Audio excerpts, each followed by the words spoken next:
Assalamualaikum. Malam itu, kota Bandung belum benar-benar terlelap. Di jalan-jalan utama, kendaraan masih lalu lalang tanpa henti. Lampu-lampu kota memantulkan cahaya kekuningan di atas aspal yang dingin. Angin malam berembus pelan, menusuk kulit, membawa aroma khas kota yang tak pernah sepenuhnya tidur. Di pinggiran kota, berdirilah sebuah bangunan kos 2 lantai bercat putih. Bangunannya tampak cukup besar, terawat, dan rapi. Cat dindingnya masih bersih, halaman kecil di depannya tertata sederhana, memberi kesan nyaman bagi siapapun yang tinggal di dalamnya. Dari luar, tak ada yang istimewa, hanya sebuah kos biasa. Namun bagi sebagian orang, tempat itu menjadi saksi perjuangan hidup yang tidak ringan. Di salah satu kamar lantai atas, lampu masih menyala terang. Seorang gadis berusia 19 tahun tampak sibuk membereskan barang-barangnya. Rambutnya yang panjang dibiarkan tergerai, sesekali jatuh menutupi wajahnya yang cantik dan polos. Kulitnya putih langsat, raut mukanya lembut, memancarkan kepolosan seorang gadis desa yang belum banyak disentuh kerasnya dunia. Namanya Rasti. Dengan gerakan hati-hati, Rasti melipat baju-bajunya satu persatu, lalu memasukkannya ke dalam tas. Sesekali ia berhenti, memandangi isi tas itu, seolah memastikan tak ada yang tertinggal. Di sampingnya, duduk seorang perempuan berusia sekitar 24 tahun di atas kasur. Wajahnya lebih dewasa, sorot matanya tenang dan penuh perhatian. Ia Safira, atau Teh Safira, begitu Rasti biasa memanggilnya. Mereka berdua adalah perantau, berasal dari desa yang sama, sebuah desa kecil di Ciamis. Dengan harapan memperbaiki nasib, mereka merantau ke Bandung dan bekerja di sebuah pabrik garmen. Safira sudah bertahun-tahun hidup di kota ini, terbiasa dengan ritme kerja yang melelahkan dan kerasnya kehidupan perantauan. Sedangkan Rasti, hari itu genap 1 bulan ia menginjakan kaki di Bandung. Hari itu adalah hari yang sangat membahagiakan bagi Rasti. Gaji pertamanya akhirnya ia terima. Uang yang mungkin tak seberapa bagi sebagian orang, namun baginya terasa begitu berarti, hasil dari kerja keras, lembur, dan rasa lelah yang selama ini ia pendam. Selama sebulan terakhir, Rasti menumpang tinggal di kamar kos Safira. Ia datang ke Bandung dengan uang yang sangat terbatas, dan Safira tanpa ragu membukakan pintu untuknya. Bukan hanya tempat tinggal, Safira juga membantu banyak hal, mulai dari memasukkan Rasti ke pabrik tempat mereka bekerja, menanggung kebutuhan hidup Rasti selama sebulan, hingga mengajarinya banyak hal tentang kehidupan di kota besar. Karena itu, rasa syukur Rasti pada Safira begitu besar. Namun justru karena itulah, malam ini Rasti memutuskan untuk berkemas. Ia sebenarnya sudah sangat nyaman tinggal di kos ini. Kamarnya bersih, rapi, fasilitasnya memadai, dan yang terpenting, dekat dengan Safira. Tapi harga sewa kos ini terlalu tinggi baginya. Gaji pertamanya belum cukup untuk bertahan lama di tempat seperti ini. Ia tak ingin terus-menerus merepotkan Safira, meski perempuan itu berkali-kali mengatakan tak apa. Rasti sudah menemukan kos lain. Harganya jauh lebih murah, bahkan letaknya lebih dekat dengan tempat kerjanya. Memang, ia belum sempat datang langsung untuk mengecek. Semua hanya lewat pesan singkat. Ia tidak terlalu berharap kos itu bagus. Baginya, yang terpenting hanyalah sebuah tempat untuk beristirahat, berteduh, dan memulihkan tenaga setelah seharian bekerja. Ia tahu, hidupnya ke depan tak akan mudah. Ia harus benar-benar berhemat, mengatur uang dengan sebaik mungkin. Dari gajinya, ia harus mengirim sebagian untuk ibunya di kampung dan membantu biaya sekolah adiknya. Kehidupan Rasti di kampung memang serba kekurangan. Sejak ayahnya meninggal saat ia masih SMP, hidup mereka berubah drastis. Ibunya hanya buruh serabutan dengan penghasilan tak menentu. Kadang cukup, seringkali tidak. Pernah, mereka hanya makan sekali sehari. Bahkan ada masa-masa di mana makan dengan garam saja sudah terasa sebagai kemewahan. Jika bukan karena beasiswa, mungkin Rasti tak akan bisa menyelesaikan sekolahnya. Namun sejak saat itu pula, ia tak lagi bisa fokus sepenuhnya pada pelajaran. Sepulang sekolah, ia bekerja apa saja yang bisa menghasilkan uang.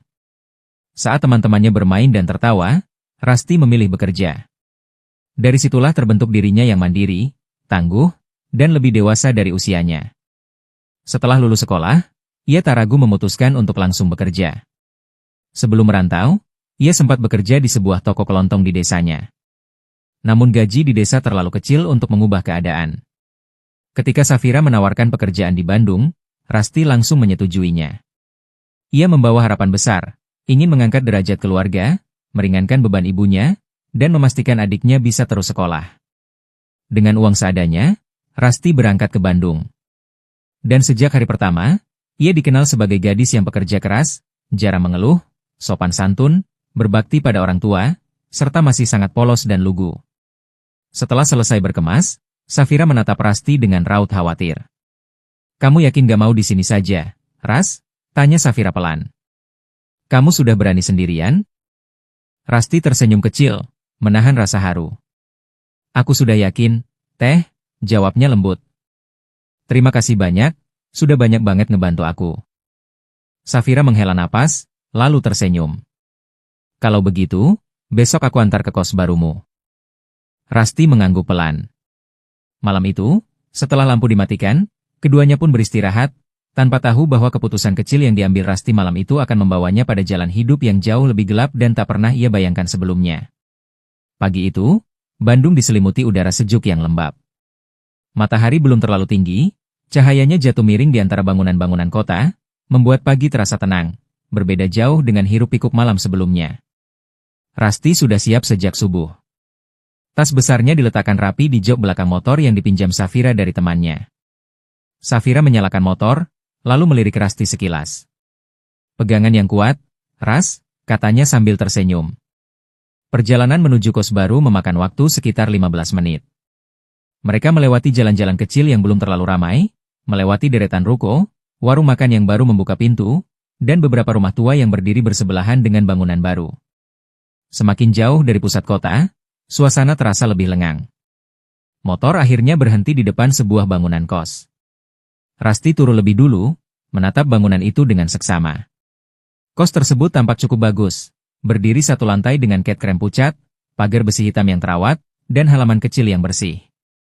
Bangunannya memang tidak sebesar dan semewah kos Safira, namun jelas jauh di atas bayangannya tentang kos murah. "Ini, kosnya?" tanya Safira ragu, matanya menyapu sekeliling. Rasti mengangguk pelan. "Iya, Teh. Alamatnya sesuai." Safira mengernyit. "Soalnya, dengan harga segitu, rasanya nggak mungkin dapat kos sebagus ini." Rasti sempat terdiam. Perasaan ragu ikut menyusup ke dalam dadanya. Namun sebelum mereka sempat bertanya pada siapapun, gerbang kecil di samping bangunan kos perlahan terbuka. Dari sana keluar seorang wanita paruh baya. Penampilannya langsung menarik perhatian. Wanita itu mengenakan pakaian yang rapi dan tampak mahal, blus bermotif halus dengan potongan elegan, dipadukan dengan kain panjang yang jatuh anggun. Rambutnya disanggul rapi, wajahnya dipoles make up cukup tebal, membuat garis-garis usianya tersamarkan. Leher, pergelangan tangan, dan jarinya dihiasi perhiasan emas yang mencolok, berkilau terkena cahaya pagi. Sorot matanya tajam, namun bibirnya tersenyum ramah. "Rasti?" tanyanya lantang. Rasti terkejut. "Iya, Bu," jawabnya sambil mengangguk. Wanita itu tersenyum lebih lebar. "Saya Bu Wiwik, pemilik kos ini." Safira dan Rasti saling pandang. Keraguan Safira sedikit mereda. "Silakan masuk," lanjut Bu Wiwik. "Barangnya bisa dibawa belakangan." Mereka diajak melewati halaman kecil menuju rumah utama. Begitu melangkah masuk, Rasti nyaris terperangah. Rumah itu besar dan megah, jauh berbeda dengan bangunan kos di depannya. Lantainya mengkilap, dindingnya dihiasi lukisan-lukisan besar dengan bingkai emas, beberapa di antaranya bergaya klasik dan tampak tua. Lampu gantung kristal menggantung di langit-langit, memantulkan cahaya yang membuat ruangan terasa dingin dan mewah. "Silakan duduk," kata Bu Wiwik sambil menunjuk sofa empuk. Rasti duduk dengan canggung. Jari-jarinya saling bertaut, perasaannya campur aduk antara kagum dan sungkan. "Boleh lihat KTP-nya?" tanya Bu Wiwik. Rasti segera mengeluarkan KTP dari dompetnya dan menyerahkannya. Bu Wiwik menerimanya, menatap lama, lalu tiba-tiba mengangguk kecil. Senyum tipis terukir di bibirnya. "Oh, kamu orang Ciamis, ya?" katanya pelan. Rasti mengangguk. "Iya, Bu." Bu Wiwik lalu mulai bertanya banyak hal. Bekerja di mana, sudah berapa lama di Bandung, tinggal dengan siapa, dan bagaimana bisa sampai merantau ke kota ini. Rasti menjawab semuanya dengan jujur. Ia menceritakan pekerjaannya di pabrik garmen, tentang Safira yang membantunya, tentang 1 bulan pertamanya di Bandung. Selama mendengar cerita itu, Bu Wiwik terlihat sangat ramah. Ia mengangguk-angguk, sesekali tersenyum. Namun ada satu momen yang membuat Rasti tanpa sadar merinding. Tatapan Bu Wiwik berubah. Matanya menyapu Rasti dari ujung kaki hingga kepala. Perlahan. Lama. Seakan menilai sesuatu yang tak kasat mata. Senyumnya masih ada, tapi terasa berbeda. Rasti merasa tubuhnya kaku, meski ia tak tahu mengapa. Tak lama kemudian, Bu Wiwik kembali berbicara, menjelaskan peraturan kos dengan singkat, jam malam, kebersihan, dan larangan membawa tamu tertentu. Setelah itu, mereka diajak menuju area kos. Di sini ada 11 kamar, ujar Bu Wiwik sambil berjalan di depan. Yang terisi baru 9. Kebanyakan penghuninya juga pekerja seperti kamu. Lorong kos terasa sunyi. Pintu-pintu kamar tertutup rapat. Padahal hari itu hari Minggu. Rasti sempat berpikir, mungkin para penghuni sedang bekerja, atau memilih beristirahat di dalam kamar masing-masing. Kamu di kamar nomor 10, kata Bu Wiwik, berhenti di depan sebuah pintu. Saat pintu dibuka, Rasti dan Safira sama-sama terkejut. Kamar itu luas. Jauh lebih luas dari yang Rasti bayangkan. Di dalamnya ada kasur besar yang tampak empuk, lemari kayu kokoh, meja kecil, dan kamar mandi dalam yang bersih. Tak ada bau lembab. Semuanya tampak terawat. Ini, kamar kos murah, gumam Safira hampir tak percaya. Bu Wiwik menyerahkan kunci kepada Rasti. Semoga betah, ya. Kalau ada apa-apa, jangan sungkan. Langsung bilang ke saya. Rasti tersenyum, menunduk sopan. Terima kasih banyak, Bu. Ia lalu mengeluarkan uang untuk membayar kos. Namun Bu Wiwik mengangkat tangan. Besok saja, katanya ringan. Kalau sudah gajian lagi. Uang yang ini buat pegangan dulu. Rasti tertegun. Saya tahu rasanya merantau, lanjut Bu Wiwik sambil tersenyum. Lagi pula kita dari daerah yang sama. Anggap saja saudara sendiri. Ia menepuk bahu Rasti pelan. Sentuhan itu terasa hangat, namun entah mengapa, membuat Rasti sedikit kaku. Setelah itu, Bu Wiwik berjalan kembali ke rumah utamanya. Safira membantu Rasti membawa tas masuk. Ini bagus banget, Ras, katanya jujur. Layak. Bu Wiwik juga kelihatannya baik. Kamu beruntung. Rasti tersenyum kecil. Alhamdulillah, Teh. Ia mulai menata barang-barangnya, menyusun baju di lemari, menyapu lantai yang sebenarnya sudah bersih, dan mengecek kamar mandi yang terawat. Semuanya terasa seperti mimpi. Siang harinya, Safira pamit pulang. Kalau ada apa-apa, langsung hubungi aku, pesannya. Rasti mengangguk. Ia berdiri di depan gerbang, melambaikan tangan sampai motor Safira menghilang di tikungan. Sendirian. Rasti menarik napas panjang. Ia masih tak percaya dengan keberuntungannya. Meski begitu, sesekali terlintas kembali tatapan Bu Wiwik pagi tadi. Aneh. Namun Rasti menepisnya. Mungkin hanya perasaannya saja. Malam tiba. Baru saat itulah Rasti melihat beberapa penghuni kos keluar dari kamar mereka. Ada yang sekadar mengambil air, ada yang duduk sebentar di teras. Mereka saling menyapa singkat. Biasa. Tak ada yang aneh. Namun Rasti memperhatikan sesuatu. Kamar di kanan dan kirinya kosong. Ia mengernyit pelan. Mengapa ia ditempatkan di tengah 2 kamar kosong? Mengapa bukan di kamar 8 atau 9 yang berdekatan dengan penghuni lain? Mungkin kamar-kamar itu rusak, pikirnya. Atau belum diperbaiki. Rasti menghela napas, mencoba menenangkan diri. Malam pertamanya di kos baru terasa tenang. Sunyi. Damai. Tak ada suara aneh, tak ada gangguan. Hanya suara angin dan sesekali motor lewat di kejauhan. Rasti berbaring di kasur empuk itu, menatap langit-langit kamar.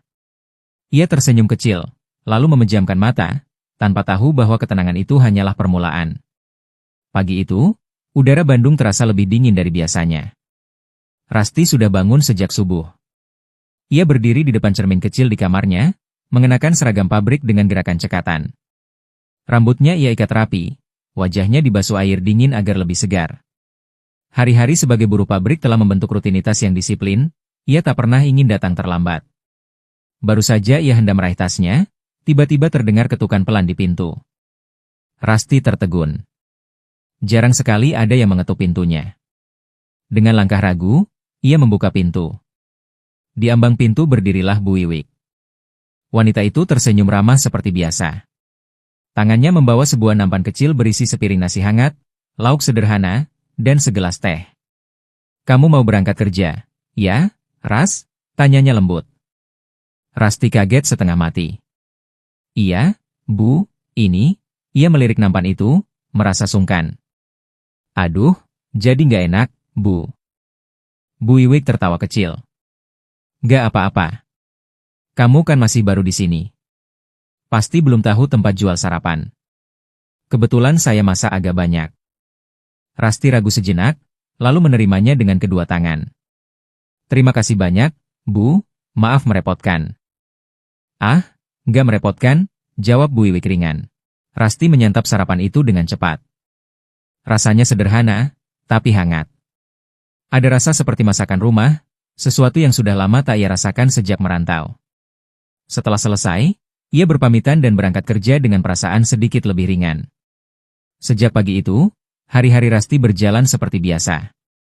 Ia berangkat pagi, pulang sore dengan tubuh lelah. Namun ada satu hal yang berubah. Bu Wiwik semakin sering mendekatinya. Hampir setiap hari, selalu ada saja perhatian kecil. Kadang sepiring makanan diletakkan di depan pintu kamarnya. Kadang buah, kadang kue. Sesekali Bu Wiwik menyapanya dan mengajaknya mengobrol di teras. Percakapan mereka sederhana, tentang kerja, tentang kampung halaman, tentang kehidupan di kota. Dari obrolan-obrolan itu, Rusty tahu bahwa Bu Wiwik adalah seorang janda. Suaminya telah lama meninggal. Anak-anaknya sudah menikah dan hidup masing-masing, jarang pulang. Ia tinggal sendirian di rumah besar itu, mengurus kos sebagai kegiatan sehari-hari. "Rumah ini jadi sepi," kata Bu Wiwik suatu sore sambil tersenyum tipis. "Kadang senang kalau ada anak muda seperti kamu." Rusty hanya tersenyum. Ia merasa kasihan, dan sekaligus bersyukur, karena keberadaan Bu Wiwik membuatnya tak terlalu merasa sendirian. Hubungan mereka semakin dekat. Bu Wiwik sering memanggilnya ke rumah utama, sekadar minum teh atau makan sore. Sikapnya selalu ramah, nyaris keibuan. Rusty, dengan sifatnya yang polos, tak pernah curiga. Namun di balik itu semua, ada hal-hal kecil yang mulai terasa janggal. Sudah hampir seminggu Rusty tinggal di kos itu, tapi ia nyaris tak mengenal penghuni lain. Mereka jarang keluar kamar. Jarang menyapa. Jika berpapasan pun hanya senyum singkat, lalu buru-buru masuk kamar masing-masing. Suasana kos terasa sunyi, bahkan di akhir pekan. Beberapa kali Rusty berpikir, mungkin mereka lelah bekerja. Mungkin memang bukan tipe yang suka bersosialisasi. Hingga suatu sore, tepat di hari Kamis. Rusty pulang kerja sedikit lebih awal. Matahari masih condong ke barat, langit mulai berwarna jingga pucat. Saat ia melangkah memasuki lorong kos, langkahnya terhenti mendadak. Bu Wiwik keluar dari kamar nomor 11. Rusty terkejut. Kamar itu, yang selama ini jarang ia perhatikan, tampak seperti kamar kos lain, pintunya tertutup rapat hampir sepanjang waktu. Saat mata mereka bertemu, Bu Wiwik tampak kaget. Wajahnya berubah sekejap, meski cepat ia tutupi dengan senyum. "Oh, Rusty," katanya. "Sudah pulang?" "Iya, Bu," jawab Rusty pelan. Bu Wiwik mengangguk cepat, lalu melangkah pergi tanpa banyak bicara. Geraknya tergesa, berbeda dari biasanya yang tenang. Rusty berdiri terpaku beberapa detik. Hatinya berdebar tanpa alasan jelas. Namun lagi-lagi, ia menenangkan diri. Mungkin Bu Wiwik hanya sedang mengecek kamar kosong, pikirnya. Malam itu, Rusty tidur lebih cepat. Tubuhnya lelah. Lampu kamarnya dipadamkan. Namun tepat tengah malam, ia terbangun. Dari arah kamar 11, terdengar suara aneh. Seperti suara orang sedang makan. Bukan makan biasa. Suaranya kasar, rakus, disertai bunyi kecapan yang berulang-ulang, seolah seseorang menelan makanan dengan sangat lahap. Ada bunyi gesekan, kadang seperti mangkuk disentuh dengan tergesa. Rusty menahan napas. Ia menajamkan pendengaran. Suara itu berlangsung beberapa menit, lalu berhenti. Ah, mungkin tikus, gumamnya pelan, mencoba meyakinkan diri sendiri. Namun malam Jumat berikutnya, suara itu kembali terdengar. Selalu di tengah malam.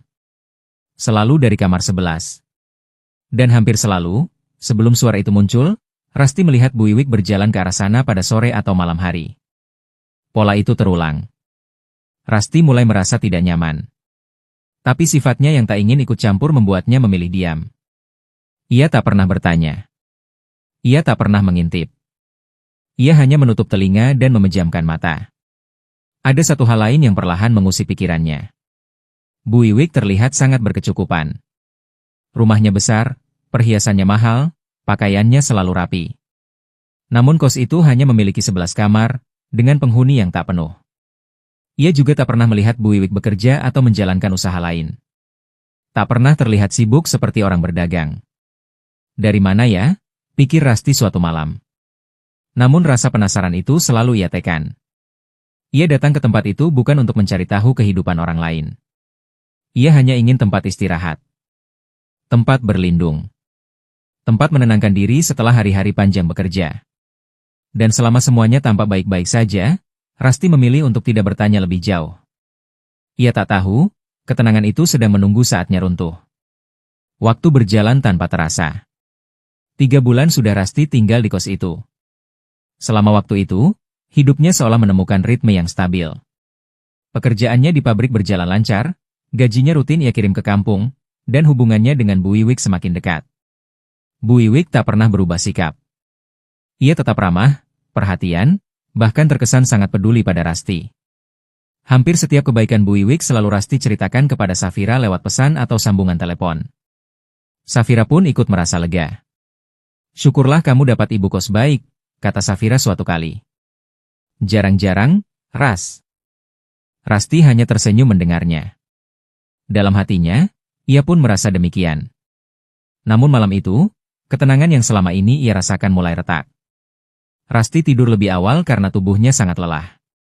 Ia terlelap dalam tidur yang dalam, hingga tiba-tiba sebuah suara keras membangunkannya. Braak. Seperti benda berat jatuh dan dilempar ke lantai. Rasti terlonjak duduk. Jantungnya berdegup kencang.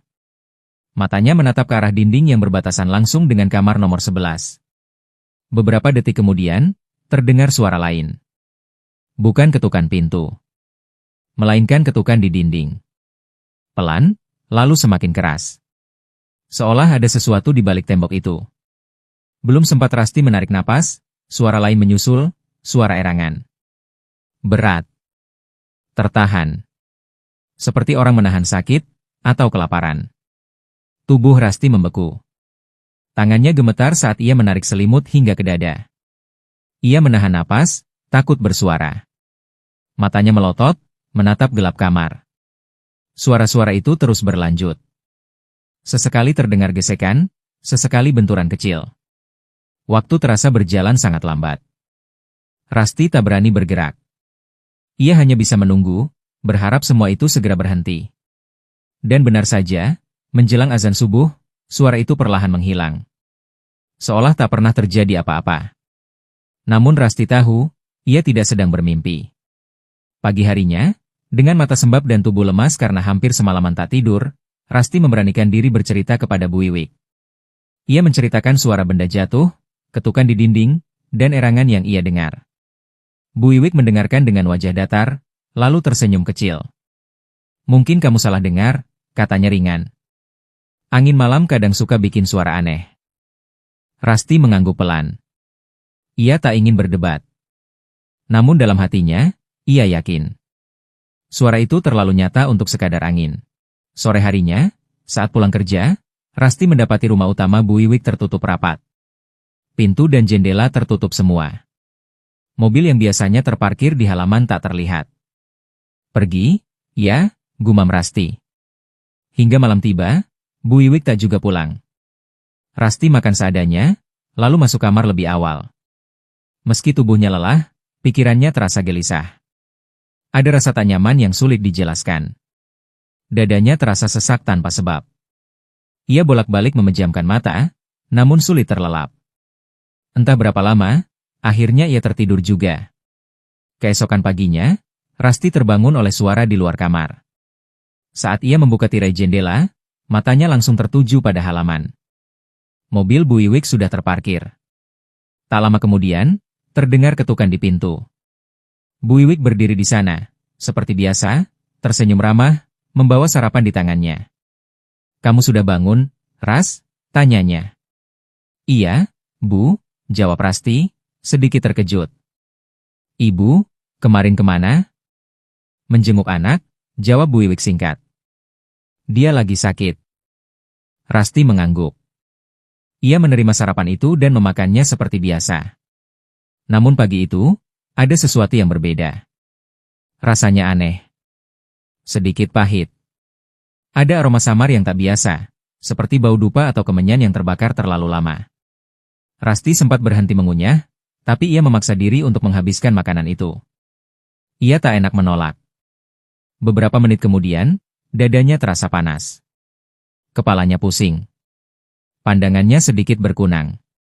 Rasti memejamkan mata, menarik napas dalam-dalam. Namun perasaan itu hanya sesaat.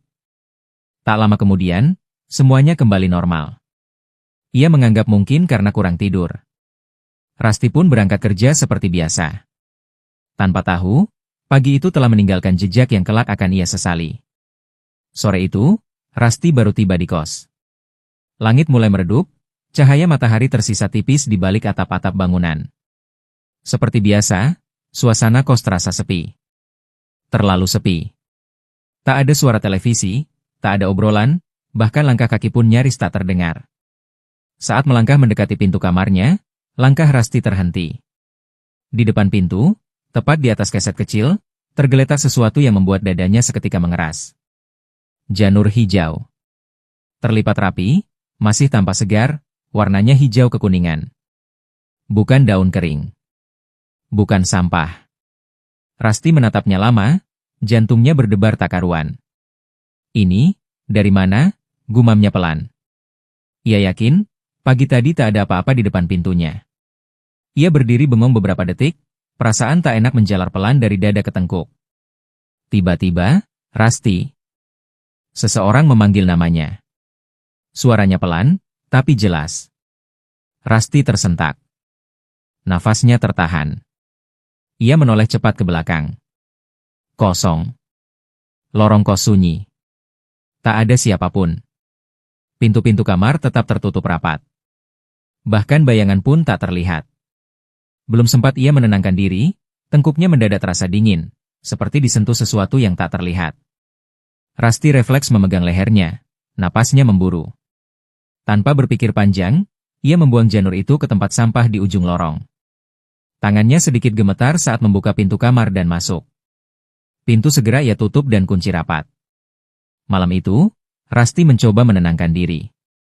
Ia duduk di atas kasur, membaca doa pelan. Ia berusaha berpikir logis, mungkin hanya perasaan, mungkin hanya kelelahan. Namun gangguan tak berhenti di situ. Saat ia sedang berbaring, tiba-tiba terdengar suara pelan dari arah lemari kayu tua di sudut kamar. Krek! Pintu lemari itu perlahan terbuka. Rasti terlonjak duduk. Ia yakin betul, sebelum tidur, lemari itu sudah ia kunci. Tak ada angin. Jendela tertutup rapat. Ia bangkit, menutup kembali pintu lemari, lalu menguncinya. Dadanya naik turun, namun ia mencoba menenangkan diri. Beberapa waktu kemudian, saat ia hampir terlelap. Krek! Pintu lemari itu terbuka lagi. Rasti menelan ludah. Keringat dingin membasahi pelipisnya. Ia kembali menutupnya. Mengunci lebih keras. Namun untuk ketiga kalinya, pintu itu kembali terbuka dengan sendirinya. Bersamaan dengan itu, tercium bau samar, bau dupa. Tipis. Sekilas. Namun cukup untuk membuat perutnya terasa mual. Rasti duduk memeluk lutut di atas kasur. Malam itu terasa panjang. Ia tak berani mematikan lampu. Pagi harinya, Rasti terbangun dengan tubuh yang masih lemas. Saat ia menggeser bantal, napasnya tertahan.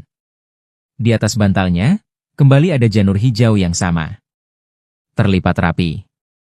Rasti membeku beberapa detik. Jantungnya berdegup kencang. Tanpa berpikir panjang, ia segera membuang janur itu ke kamar mandi, lalu ke tempat sampah luar. Tangannya gemetar. Ia mencoba mengalihkan pikiran. Masuk ke kamar mandi untuk bersiap kerja.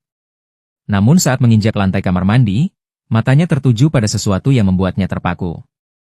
Rambut. Gumpalan rambut hitam berserakan di lantai. Rasti meraih ujung rambutnya sendiri dan menarik pelan. Helai rambut ikut tercabut. Ia menatapnya dengan mata melebar. Rambutnya rontok. Tidak sedikit. Kenapa? Bisiknya nyaris tak terdengar. Perasaan aneh semakin menekan dadanya. Namun ia kembali memaksa diri untuk berpikir biasa. Mungkin stres. Mungkin kelelahan. Malamnya, setelah seharian bekerja, tubuh Rasti benar-benar lelah. Ia tertidur cepat. Tengah malam, ia terbangun oleh suara gemericik air. Keran kamar mandi menyala sendiri. Rasti bangun dengan jantung berdegup kencang. Ia melangkah perlahan ke kamar mandi, membuka pintu dengan tangan gemetar. Begitu ia mendekat, keran itu tiba-tiba mati sendiri. Sunyi. Namun sesaat kemudian, bau dupa kembali tercium. Lebih jelas dari sebelumnya. Rasti berdiri terpaku. Kulitnya meremang. Namun rasa lelah terlalu berat untuk dilawan. Ia menutup kembali pintu kamar mandi, berdoa singkat, lalu kembali ke kasur. Mungkin kerannya rusak, gumamnya, berusaha menenangkan diri. Ia memejamkan mata. Dan kembali tertidur, tanpa menyadari bahwa apa yang ia alami bukan lagi sekadar gangguan kecil, melainkan awal dari sesuatu yang sedang mendekat perlahan. Pagi itu, Rasti terbangun seperti biasa. Jam dinding masih menunjukkan waktu yang sama seperti hari-hari sebelumnya.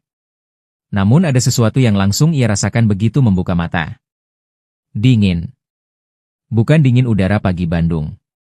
Melainkan dingin yang berasal dari dalam tubuhnya sendiri. Tulang-tulangnya terasa seperti direndam air es. Rasti menarik selimut, namun rasa dingin itu tak berkurang sedikit pun. Kenapa rasanya begini? Gumamnya lirih. Ia bangkit dan berjalan ke kamar mandi.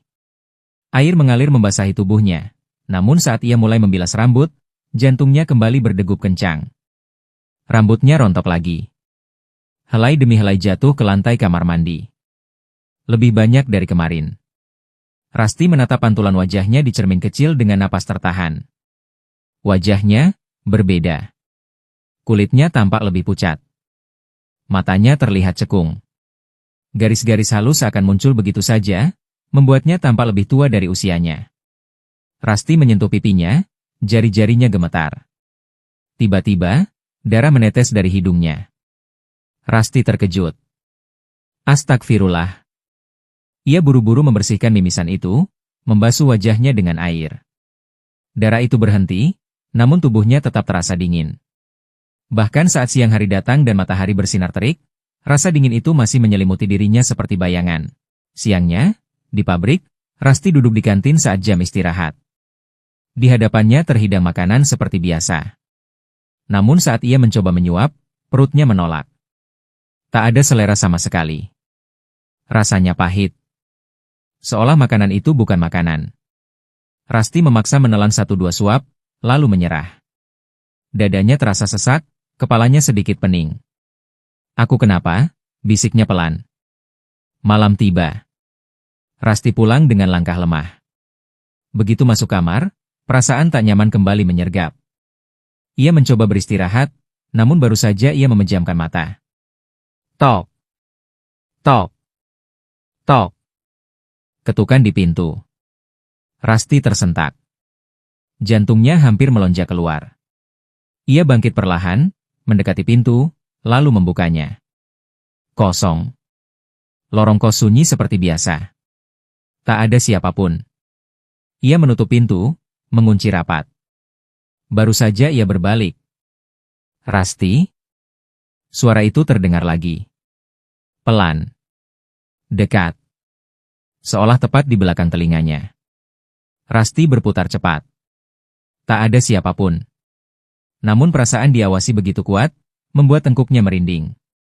Ia merasa seperti ada mata yang menatapnya dari sudut-sudut gelap kamar. Malam itu, tubuh Rasti akhirnya tumbang karena kelelahan. Ia tertidur dalam kondisi gelisah. Dan mimpi itu datang. Dalam mimpinya, Rasti berdiri di sebuah kuburan. Kabut tipis menyelimuti sekeliling. Nisan-nisan berdiri tak beraturan, tanahnya basah dan gelap. Udara terasa berat. Bau tanah dan sesuatu yang amis bercampur menjadi satu. Rasti melangkah pelan, kakinya terasa berat. Di kejauhan, ia melihat sebuah liang kubur terbuka. Dari dalamnya, terdengar suara makan, rakus, tergesa, sama seperti yang sering ia dengar dari kamar nomor 11. Ia ingin berteriak. Ingin lari. Namun tubuhnya tak bisa bergerak. Tiba-tiba, dari balik kuburan itu, sesosok bayangan perlahan bangkit. Dan saat bayangan itu menoleh, Rasti terbangun sambil menjerit.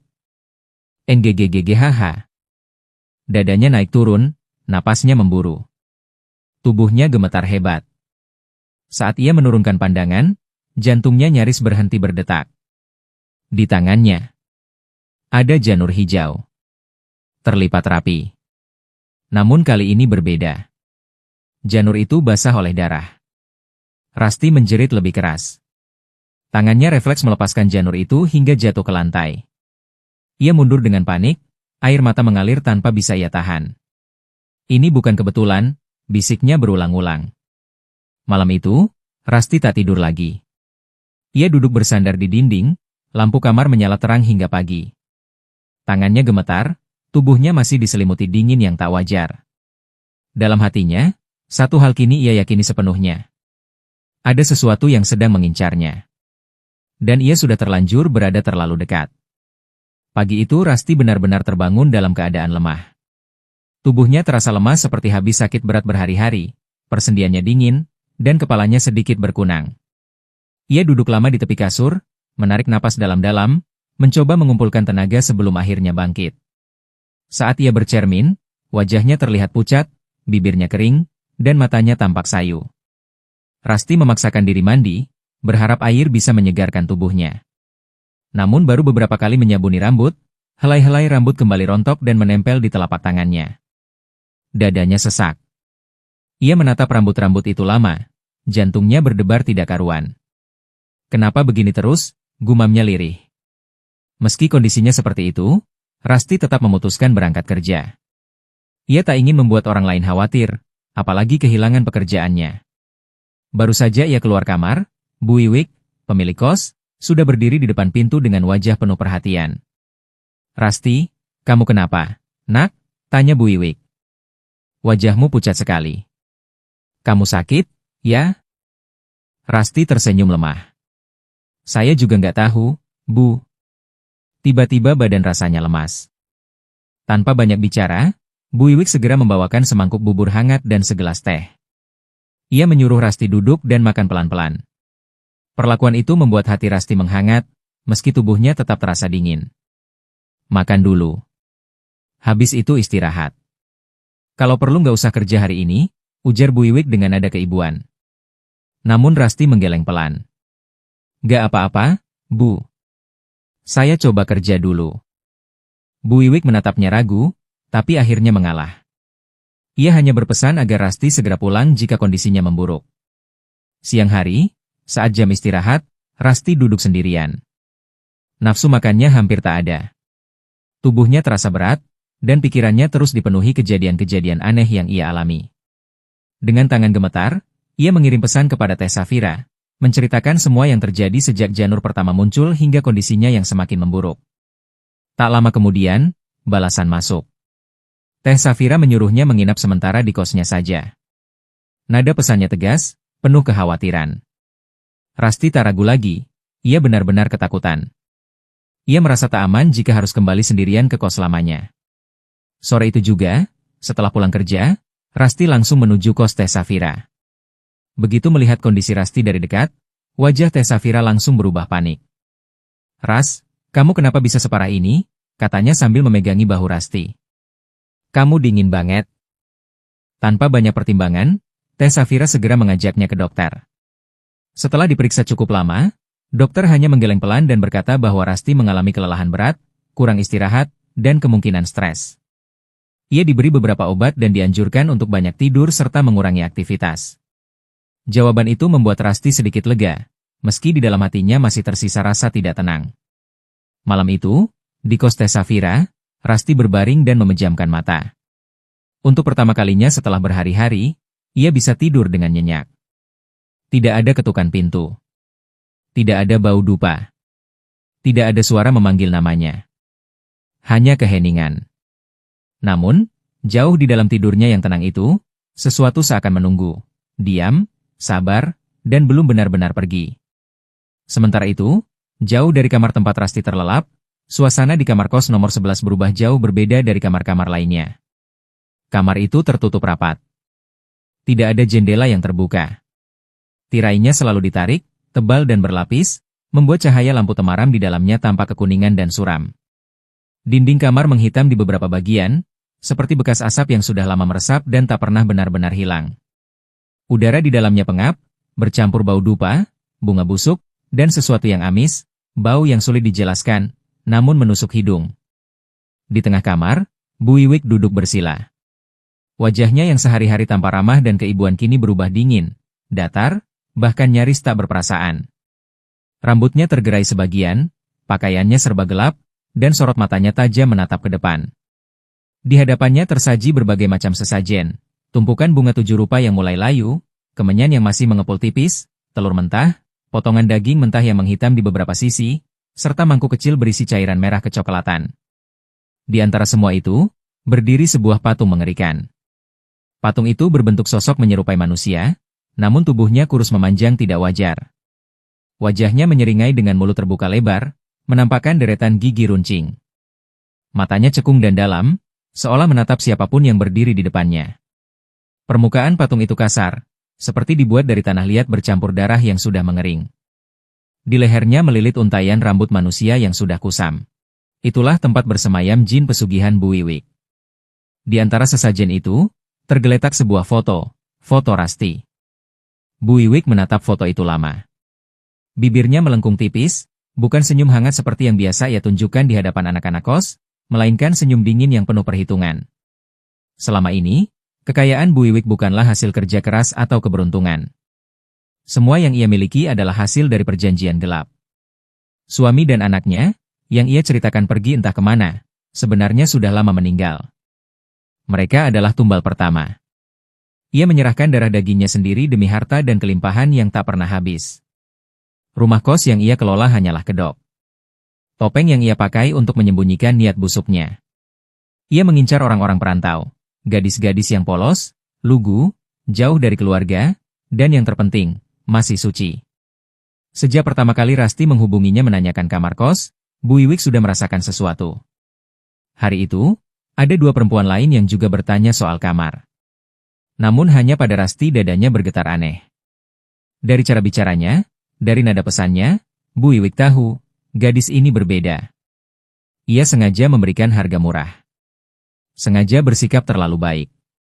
Sengaja menjadi sosok ibu yang penuh perhatian. Semua agar Rasti betah. Agar Rasti percaya. Agar Rasti tidak curiga.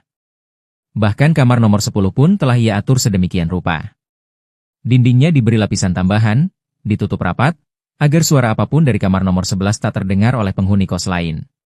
Suara yang selama ini Rasti dengar, benda jatuh, ketukan, erangan, bukan halusinasi. Itu adalah suara jin pesugihan yang sedang menyantap sesajen setiap malam Jumat. Dan besok malam, malam Jumat Kliwon. Puncaknya. Bu Wiwik tersenyum tipis. Ia bangkit perlahan, memadamkan sebagian lilin, lalu melangkah keluar kamar nomor 11 dan menguncinya rapat. Di benaknya, semuanya berjalan sempurna. Rasti sudah lemah. Tubuhnya sudah terbuka. Dan yang terpenting, Rasti sama sekali belum menyadari apa yang sebenarnya mengintainya. Di sisi lain, jauh dari tempat itu, Rasti tenggelam dalam tidurnya yang dalam. Tiba-tiba, ia bermimpi. Dalam mimpinya, ia berada di sebuah tempat yang terasa asing namun hangat. Udara sejuk menyelimuti tubuhnya. Dari kejauhan, muncul sosok seorang kakek tua. Ia mengenakan sorban putih yang sudah lusuh, jubahnya sederhana, dan jenggot putihnya tergerai hingga ke dada. Di tangannya, ia membawa sebuah tongkat kayu tua. Rasti tercekat. Ia mengenali wajah itu. Ingatan lama muncul begitu saja. Saat ia masih duduk di bangku SMA, sepulang sekolah, ia pernah melihat kakek itu limbung di pinggir jalan. Tubuhnya lemas, wajahnya pucat. Tanpa ragu, Rasti menghampiri dan menolongnya duduk.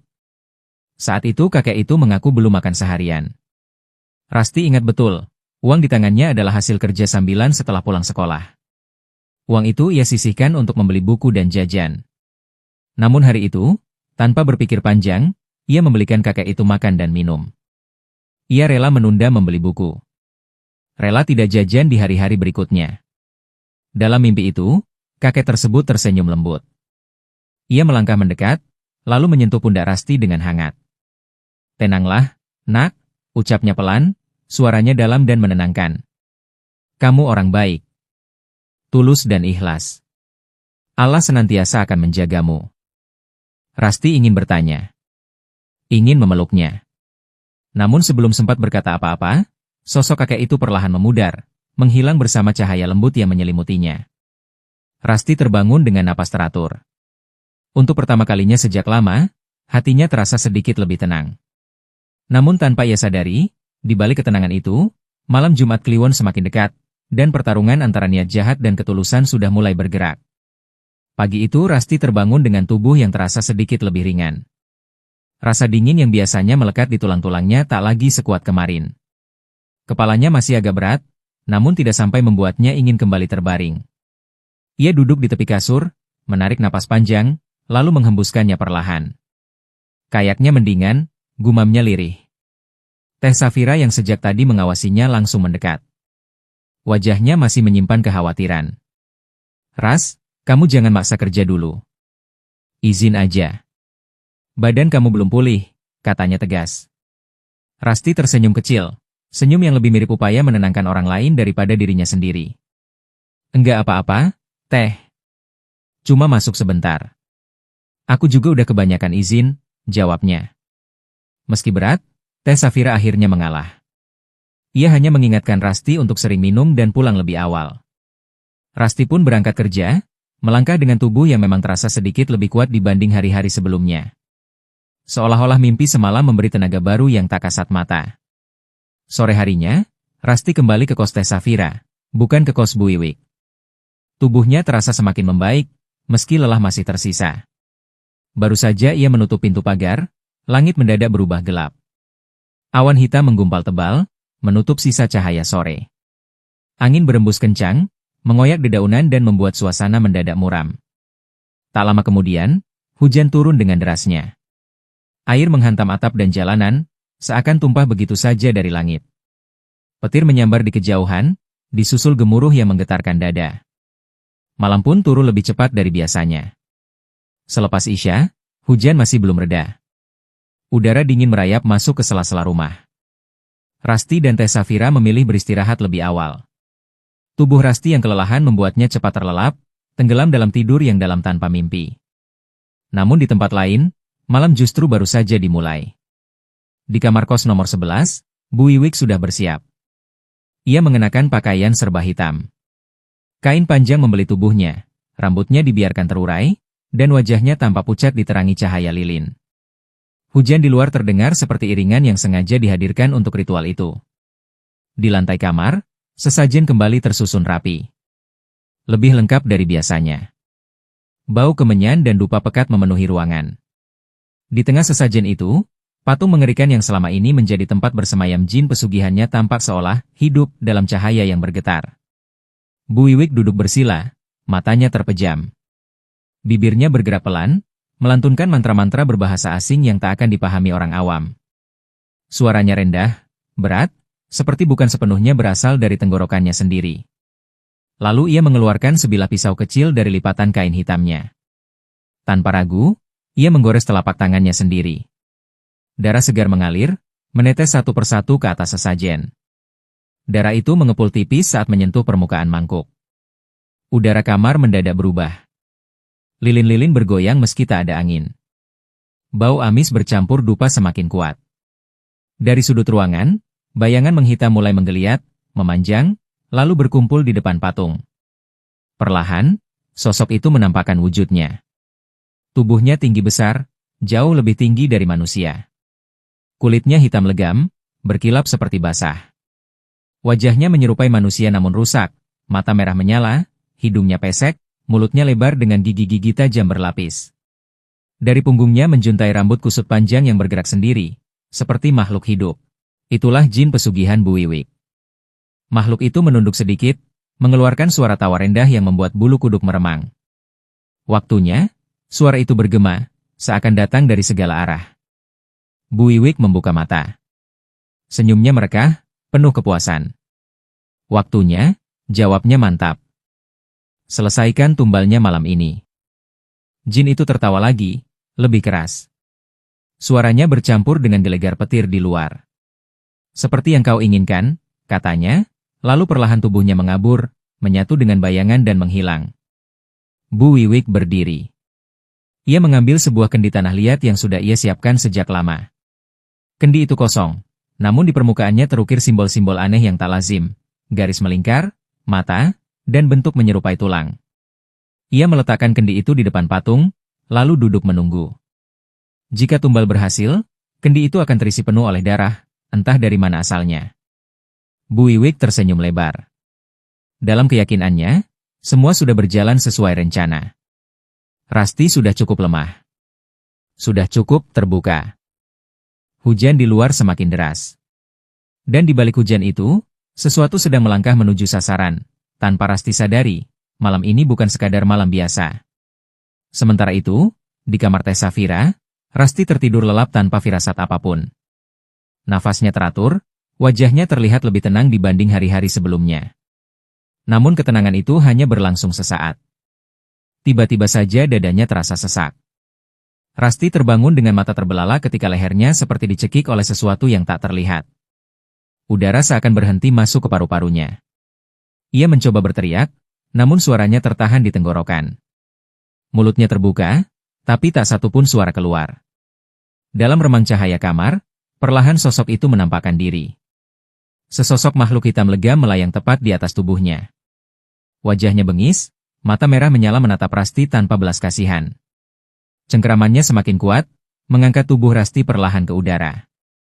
Kakinya menggantung, tangannya meronta panik, air mata mengalir deras di pipinya. Ia menangis dalam diam. Ketakutan yang tak pernah ia rasakan seumur hidupnya kini menelan dirinya bulat-bulat. Makhluk itu membuka mulutnya yang lebar. Dari dalamnya tercium bau busuk bercampur amis. Tangannya yang lain berubah runcing, siap menancap ke tubuh Rasti, seolah hendak menusuk dan menghisap darahnya hidup-hidup. Di saat itulah, sebuah suara lantang menggema. Cukup. Cahaya putih tiba-tiba memenuhi ruangan. Sosok kakek tua bersorban dan berjubah putih lusuh berdiri di antara Rasti dan makhluk itu. Wajahnya tenang, namun matanya memancarkan wibawa yang membuat udara bergetar. Makhluk hitam itu terlempar keras, menghantam dinding kamar hingga bayangannya buyar. Cengkeraman di leher Rasti terlepas. Tubuh Rasti jatuh, namun sebelum menyentuh lantai, ia tertangkap oleh kakek itu dan diletakkan perlahan di kasur. Rasti terbatuk hebat, menghirup udara dengan rakus sambil terisak. Makhluk itu bangkit, meraung marah. "Siapa kau? Berani ikut campur urusanku?" bentaknya dengan suara menggelegar. Kakek itu berdiri tegak, tongkatnya menghentak lantai. "Aku adalah jin muslim yang diizinkan Allah untuk menjaga gadis ini," jawabnya tegas. Makhluk itu menyeringai, namun ada keraguan di matanya. "Dia adalah aku." "Tidak," balas sang kakek.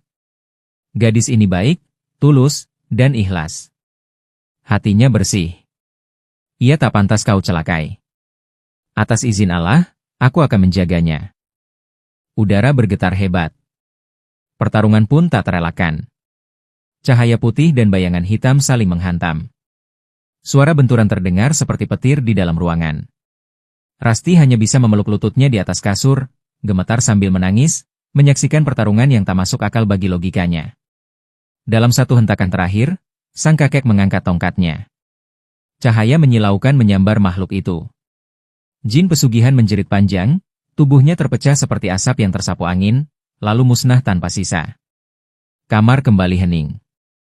Rasti terisak, Air matanya tak berhenti mengalir. Ia menatap kakek itu dengan mata penuh kebingungan dan rasa syukur yang tak terucap. "Kenapa? Kenapa Anda menyelamatkan saya?" tanyanya dengan suara bergetar. "Siapa Anda sebenarnya?" Kakek itu tersenyum lembut. Senyum yang sama seperti bertahun-tahun lalu. "Kau lupa, nak?" katanya pelan. "Kau pernah menolong seorang kakek yang kelaparan di pinggir jalan. Kau ikhlas, tanpa pamrih.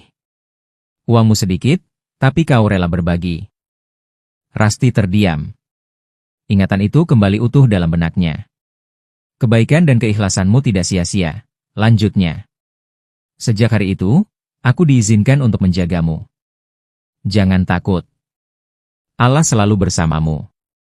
Perlahan, sosok itu memudar.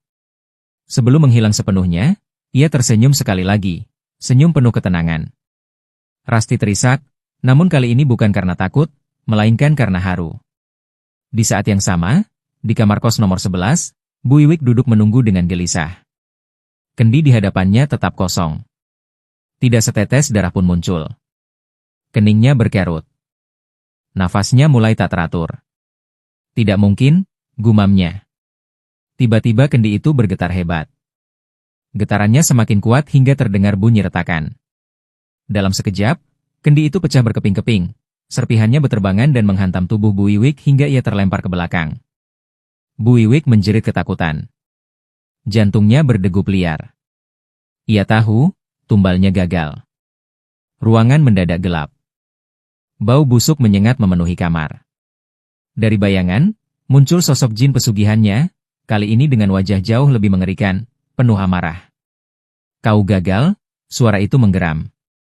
Gadis itu dilindungi. Bu Iwik merangkak mundur, tubuhnya gemetar. Aku sudah melakukan semuanya," isaknya. "Sebagai gantinya, lanjut makhluk itu dingin, kau sendiri yang akan membayar." Bu Iwik menjerit histeris saat makhluk itu mendekat. Tak ada lagi yang bisa menyelamatkannya. Dalam hitungan detik, darahnya tersedot habis. Tubuhnya mengering, kurus kaku, matanya melotot dalam ekspresi teror terakhir. Pagi harinya, Bu Iwik ditemukan meninggal mengenaskan di kamar kos nomor 11. Dan tanpa ia sadari semasa hidupnya, kebaikan kecil seorang gadis desa telah menjadi perisai terkuat yang mematahkan kejahatan sebesar apapun. Pagi itu Rasti terbangun dengan perasaan yang benar-benar berbeda. Tubuhnya terasa ringan, hangat, dan segar. Tak ada lagi rasa dingin yang menusuk tulang, tak ada pusing, tak ada lemas yang selama ini menghantuinya. Ia duduk di tepi kasur, menatap tangannya sendiri, lalu menyentuh lehernya. Tidak ada bekas cekikan, tidak ada rasa nyeri. Semua seperti telah berlalu, seolah malam kelam itu hanya mimpi buruk yang terlalu nyata. Teh Safira yang masih terlelap terbangun saat Rasti bergerak ke kamar mandi. Begitu melihat wajah Rasti yang kembali segar, ia langsung terkejut. "Ras, kamu kok kelihatan sehat?" tanyanya tak percaya. Rasti tersenyum kecil. "Aku juga kaget, Teh. Badanku enakan banget. Kayaknya, aku harus ke kos Bu Iwik," ucapnya pelan, entah dorongan dari mana. Teh Safira sempat ragu, namun akhirnya mengangguk dan ikut menemani. Mereka berangkat pagi itu juga. Sepanjang perjalanan, hati Rasti terasa tidak tenang. Ada perasaan aneh, campuran antara lega dan cemas, yang membuat dadanya berdebar. Begitu motor berhenti di depan kos Bu Iwik, mereka langsung terdiam. Kos itu tidak lagi sepi. Beberapa orang berkerumun di depan gerbang. Ada warga sekitar, penghuni kos lain, bahkan 2 orang polisi. Garis kuning terpasang di depan rumah utama. Suasana dipenuhi bisik-bisik dan wajah-wajah tegang. Rasti menelan ludah. "Teh, ada apa ini?" bisiknya. Ia mendekati seorang ibu yang berdiri di dekat pagar dan bertanya dengan suara gemetar. "Bu, ini kenapa?" Ibu itu menoleh, wajahnya serius. "Pemilik kosnya, Bu Iwik, meninggal pagi tadi. Ditemukan di kamarnya." Rasti tertegun. Dunia seakan berhenti berputar. "Apa penyebabnya?" tanyanya terbata. Kata orang, "Aneh. Badannya kering, kurus, kayak darahnya habis," jawab ibu itu lirih. "Dan, katanya juga ditemukan sesajen sama benda-benda aneh. Ustadz bilang, ini berkaitan sama pesugihan." Kaki Rasti terasa lemas. Ia mundur selangkah, hampir jatuh jika Teh Safira tidak sigap memeganginya. Jantungnya berdegup keras, kepalanya dipenuhi potongan-potongan kejadian yang kini terasa saling terhubung. Kebaikan Bu Wiwik. Tatapan tajamnya. Kamar nomor 11. Janur. Bau dupa. Sakit yang datang perlahan. Air mata Rasti mengalir tanpa ia sadari. Teh, suaranya bergetar. Yang mau ditumbalin itu, aku. Teh Safira menatapnya kaget. Apa maksudmu, Ras? Dengan suara pelan dan tubuh gemetar, Rasti menceritakan semuanya. Gangguan yang ia alami, mimpi buruk, hingga sosok kakek yang menyelamatkannya. Teh Safira mendengarkan dengan wajah pucat, tak sekalipun menyela. Ya Allah, desahnya lirih setelah Rasti selesai. Berarti semua kebaikan dia ke kamu itu. Hanya kedok, lanjut Rasti lirih. Ada maksud tersembunyi di balik semuanya. Rasti memandang kos itu untuk terakhir kalinya. Bangunan yang dulu terlihat aman dan ramah, kini terasa dingin dan menyeramkan. Ia tak menyangka, sosok yang selama ini ia anggap seperti orang tua sendiri ternyata menyimpan niat sekejam itu. Namun di balik semua kengerian itu, satu hal membuat dadanya terasa hangat. Ia selamat. Rasti mengusap air matanya dan menengadah pelan. Alhamdulillah, ucapnya tulus. Allah masih jaga aku. Ia teringat senyum sang kakek, kata-katanya yang lembut, dan keyakinan bahwa kebaikan, sekecil apapun, tidak pernah sia-sia. Kebaikan itu mungkin tidak langsung kembali, tapi selalu menemukan jalannya sendiri. Rasti menggenggam tangan Teh Safira erat. Aku nggak mau kembali ke sini lagi, Teh. Teh Safira mengangguk mantap. Iya. Kita pulang. Kamu aman sekarang. Mereka pun melangkah pergi, meninggalkan kos itu, meninggalkan masa kelam yang nyaris merenggut nyawanya. Rasti tidak membawa apa-apa selain rasa syukur yang dalam, bahwa di tengah niat jahat manusia, selalu ada pertolongan bagi mereka yang hidup dengan hati yang tulus dan ikhlas. Tamat. Terima kasih telah mendengarkan kisah ini sampai akhir. Jangan lupa untuk like,